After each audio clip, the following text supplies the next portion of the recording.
Hello there, I'm the man about dessert, I'm the man, and this is your dessert. Today we'll be making a Swiss buttercream. Now, this is one of my favorite buttercreams to make because it's not overly sweet and it's great for piping, it's great for filling, it's a really versatile all-around type of buttercream. Really quickly, let's pan down and see what you're going to need to make it. And just like that, we're panned down.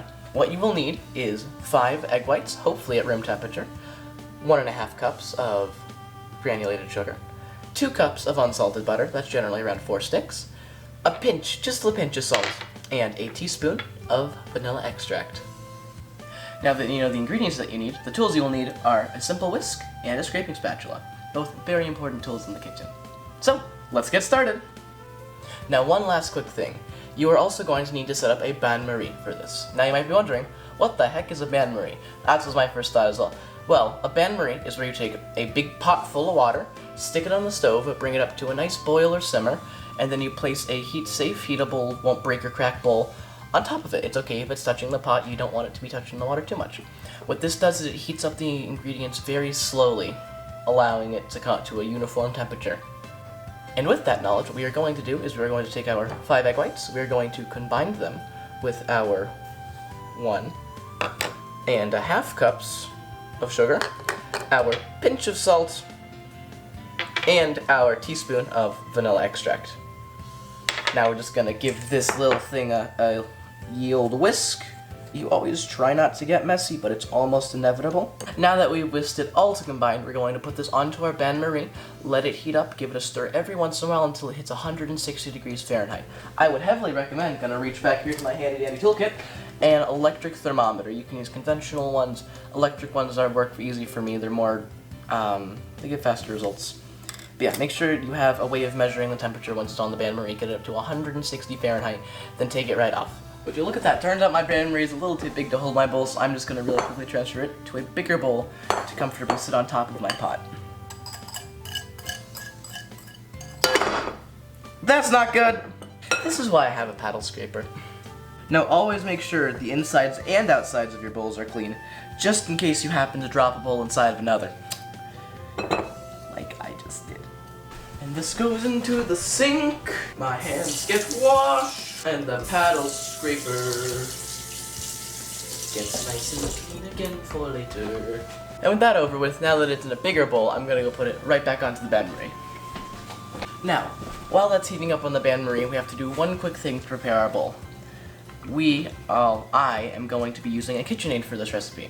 You can use a hand mixer, you can even whip it by hand if needed, but that is a lot of work. Basically, if your bowl has any fat in it whatsoever, when you put the egg white in it, it will collapse. When it whips and whips and whips, it won't hold there and it'll just completely fall down if there's any fat or butter or any of that in a bowl. Now, even if you think your bowl is clean, it's always good practice to have some white vinegar and a tissue, napkin, paper towel, rag, whatever you see fit. Vinegar actually breaks down fat, so what you're going to do is you're just going to put a little bit of vinegar onto whatever towel you're going to use, grab your bowl, and just give it a nice thorough wipe on the inside. Anywhere that you think the egg whites will be touching, preferably the whole bowl. That way you can guarantee that there's no fat in your bowl that would destroy the recipe.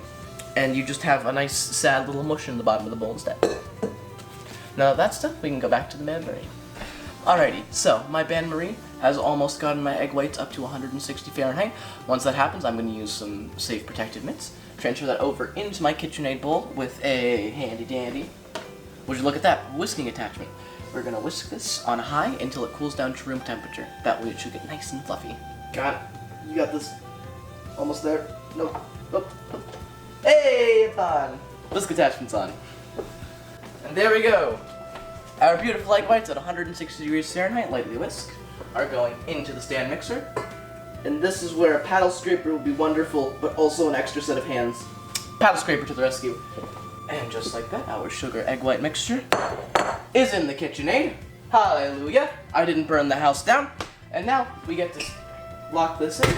Good kitchen safety, always keep your mixers unplugged until you're using them. Very good kitchen safety. And we're going to slap this thing on high until it cools down to room temperature. Now, while it's mixing, I know it's loud. To make it cool down faster, it's okay if you were to use something frozen, like frozen vegetables and stuff like that. Just place them alongside the bowl. Woo, that's hot. Now, this has been mixing on high for about 10 minutes now. It is still a little warm. We don't want to add our butter yet, but I cannot resist. I need to have a quick... Always unplug mixers before touching them. Kitchen safety, #1 priority. You can just see the absolute wonderful peaks that this is making. I love Swiss buttercream. This isn't even the buttercream yet, it's just the midpoint. Anyway, I'm gonna stick this back on the mixer. Plug it back in because kitchen safety is #1. Finally, stick this on low to get it nice and cool to room temperature. Unwrapping butter. Guess while I'm doing this, I should probably explain what I'm doing. At the moment, I'm currently unwrapping the butter. That way, it's easier once I start putting it in. I guess could be a good point to talk about my hair, still plenty long. I've actually decided to start growing it out for charity, because why not? You know, there's so many people that don't have any hair that I'm sure would like some, and I have pretty good hair. So, I've decided, you know what, in quarantine, in these quarantine times, I might as well grow it out, enjoy it, and so far, you know, it's pretty interesting. I don't think I'll grow it out again once it's done, once it's reached the appropriate length to donate it. But I mean, it's been a fun experience, and if anyone watching this hasn't grown out their hair yet, and they're considering, I'd really recommend just give it a try for once, you know? You can always remove hair, but it takes forever to grow back. Still unwrapping butter. And another thing while I'm unwrapping the butter, my vegetables, cherries, well, they're actually fruits back there, have started to de-thaw. I don't think that's a problem. I think once I throw them back in and refreeze them, it'll be fine. But man, that was some really, really hot egg that I put in there. I mean, it kind of has to be. Unplug the mixer for safety reasons. Alright, now that the beautiful cooked egg whites have been whipped up to a beautiful marshmallowy fluff-like substance, what we're going to do is we're going to take our 4 sticks of butter, 2 cups of butter. So now, just with the ye old standard butter knife, you can take whatever stick you want, stick this back down, plug back in for safety. Now that our egg whites are cooled to room temperature and whipped, what we're going to do is we're going to add our butter in 1 tablespoon at a time. It's going to be tedious, it's going to be annoying, it's going to take forever. But trust me, you only want to add your butter in just a little tiny bit at a time. Your egg whites in meringue are going to fall. They're gonna fall down, they're gonna lose their air, and it's gonna look like it's completely ruined. You're gonna whip it some more, keep whipping it, keep adding butter 1 tablespoon at a time, and by the end, once you're done adding butter, it should come right back up and be a nice, smooth, silky, light buttercream. Anyway, I'm gonna start doing that.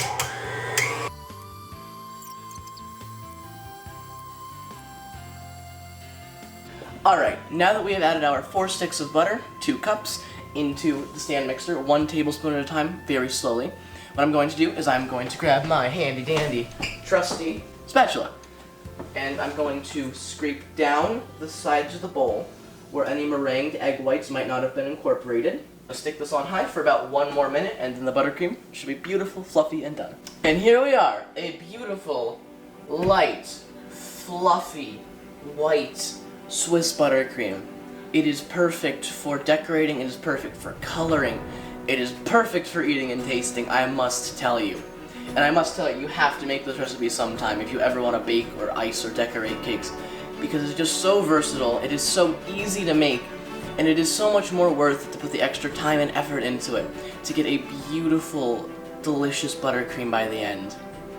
I really hope everyone who watches this video tries it out, makes some buttercream. I know I'm going to decorate a beautiful cake with it, and it is just, I'm going to take a taste real quick. So delicious. Thank you so incredibly much for watching. I'm the Man About Dessert. Remember, check us out on Instagram, Twitter, TikTok, Facebook, literally anywhere. We have a website, manaboutdessert.com. Be sure to like, comment, and subscribe, and I'll see you in the next video. Goodbye!